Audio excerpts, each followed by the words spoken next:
ایک دوست نے اپنے ایک دوسرے دوست سے قرض لیا اور قرض لینے کے بعد جو ٹائم تھا وہ پورا ہو گیا. اب پیسے اس نے نہیں لوٹائے. بڑی کوشش کی اس نے کہ بھائی میری رقم واپس دے دیں, اس نے نہیں دیا. اب وہ یہ کیس لے کر عدالت میں چلا گیا اور جج صاحب سے جا کر اس نے کہا کہ اس نے میرے پیسے دینے اور یہ میری رقم نہیں لوٹا رہا. تو جج صاحب نے کہا کہ تمہارے پاس 30 دن ہیں, ودن 30 days تم نے اس کے پیسے واپس لوٹانے ہیں, ورنہ پھر تمہارے خلاف فیصلہ ہو جائے گا. تو وہ شخص گھر گیا. اب اس نے کیا کیا, اس نے صبح سے لے کر شام تک درود پاک پڑھنا شروع کر دیے. 1 دن 2 دن 3 دن 27 دن ہو گئے. وہ درود پڑھتا رہا اور انتظار کرتا رہا. پیسے تو تھے نہیں, 30ویں دن عدالت میں پیش ہونا تھا. 27 دن گزر گئے, 28ویں رات آ گئی. خواب میں اس کو کسی نے آواز دی کہ گھبراؤ نہیں, تمہارا قرض ادا ہو جائے گا. اگلے دن پھر درود پاک پڑھتا رہا. اب نبی پاک کی خواب میں زیارت ہوئی. آقا علیہ الصلوۃ والسلام تشریف لائے, فرمائے گھبراؤ نہیں, تمہارا قرض ادا ہو جائے گا. تم علی بن عیسیٰ وزیر کے پاس جاؤ اور اس سے کہو وہ تمہارا قرض ادا کر دے گا. اب جب صبح اٹھا تو بہت خوش کہ نبی پاک کی زیارت مجھے ہو گئی. لیکن پھر خیال آیا کہ میں اگر وزیر صاحب کے پاس گیا اور انہوں نے مجھ سے کوئی ایویڈنس مانگ لیا, کوئی پروف مانگا, کہ میں کیسے مان لوں تمہیں نبی پاک نے بھیجا ہے, تو اس بات پر تو میرے پاس کوئی دلیل نہیں ہے. اب 30ویں رات آ گئی, آخری رات ہے, صبح عدالت میں جانا ہے. درود پاک پڑھتے پڑھتے سو گیا. سرور کائنات علیہ الصلوۃ والسلام نے خواب میں پھر کرم فرمایا. فرمایا علی بن عیسیٰ وزیر کے پاس جاؤ, وہ تمہارا قرض ادا کر دے گا. کہ حضور میں چلا تو جاتا, مگر اگر وہ مجھ سے ہی کوئی پروف مانگتا, کوئی ایویڈنس مانگتا, تو میں کیا جواب دیتا.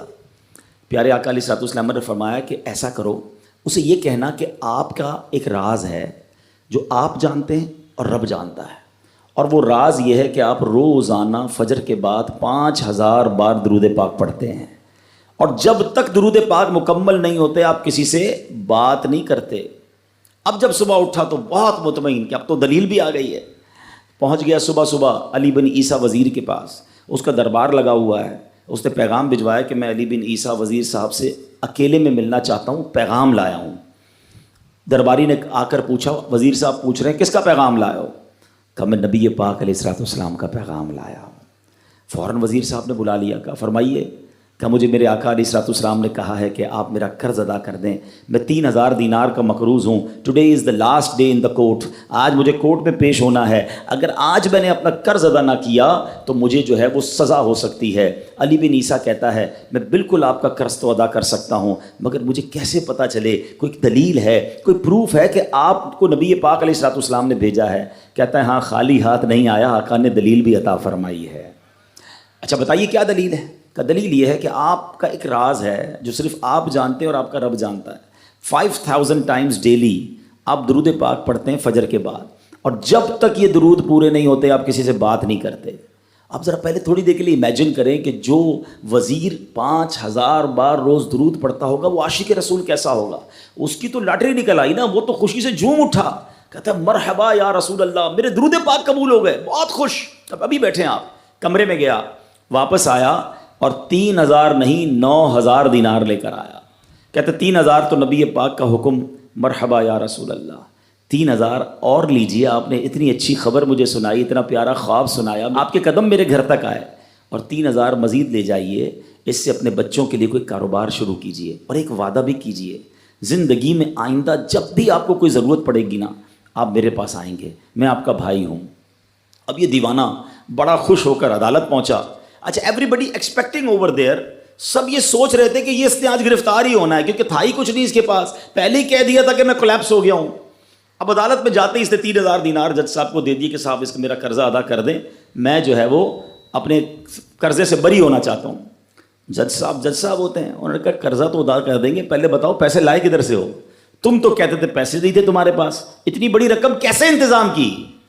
اب بھری عدالت میں گویا اس نے زبان حال سے یہ کہا کہ اتنا دیا سرکار نے مجھ کو, اتنی میری اوقات نہیں، یہ تو کرم ہے ان کا، ورنہ مجھ میں تو ایسی بات نہیں۔ اب اس نے بھری عدالت میں پورا واقعہ سنایا کہ میں نے تو کچھ نہیں کیا، آقا خواب میں تشریف لائے، میں وزیر صاحب کے پاس گیا، انہوں نے یہ پیسے دیے۔ سنو اس زمانے کے جج بھی کیسے ہوتے تھے، وہ جج دوران عدالت اپنے کرسی سے اٹھ کر کمرے میں چلا گیا، تھوڑی دیر بعد جج صاحب واپس آئے اور 3000 دینار اس کے ہاتھ میں دیتے ہیں۔ کیا سارا ثواب علی بن عیسیٰ لے جائے گا؟ میں بھی تو آقا کا امتی ہوں، تمہارا قرضہ میں ادا کرتا ہوں۔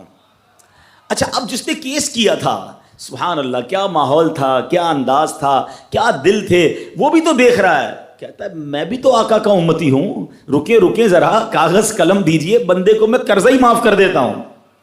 اچھا، قرضہ ہو گیا معاف۔